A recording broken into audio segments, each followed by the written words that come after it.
El periodismo de datos es un género periodístico que busca contar historias a partir de bases de datos. Muchos de ustedes dirán, bueno, los periodistas siempre contamos historias a partir de datos. Y eso es cierto, tan cierto que en la primera edición de The Guardian, en 1821, en una de las últimas páginas aparecía una tabla donde estaban listadas las distintas escuelas de Manchester y los alumnos y cuánto pagaba cada uno en cada escuela.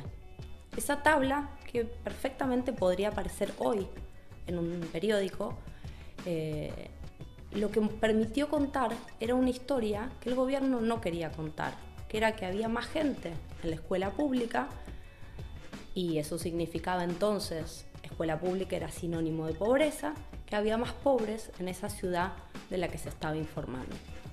El periodismo de datos entonces tiene la esencia de cualquier periodismo, quiere contar algo que otros quieren ocultar. Pero entonces, ¿qué es lo nuevo? ¿Qué es lo distinto? ¿Por qué esta moda del periodismo de datos? Bueno, la tecnología nos permite hoy acceder y procesar infinidad de información que antes el periodista manualmente, hablando con sus fuentes o revisando documentos, no podía llegar o no podía acceder. ¿Qué permite entonces el periodismo de datos? Permite, en vez de quedarse en la foto, muchas veces poder tener la película. En vez de mirar al árbol o contar la historia de una persona, de alguien que sufrió algún fenómeno, poder sacar conclusiones sobre el bosque, sobre lo que no es solo esa persona, sino probablemente decenas, cientos o miles más de personas en igual situación o situación similar.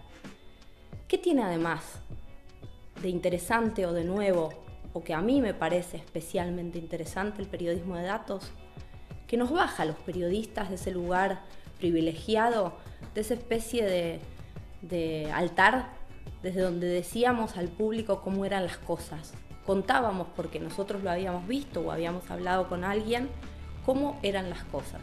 Los datos están ahí, están disponibles, están para el periodista, pero también para el público, para que el público los mire, los dé vuelta, los critique y pueda sacar sus propias conclusiones. Pero el periodismo de datos tampoco es el paraíso. Tiene sus desafíos. Uno de sus principales es que depende de la calidad de sus datos. Y en muchos países, como los nuestros, la calidad de nuestros datos o de las estadísticas públicas no siempre es excelente. El otro desafío es que a veces nos enamoramos de esos datos y nos olvidamos del contexto de esos datos. Los que trabajamos en periodismo de datos pensamos siempre en que eso es indispensable.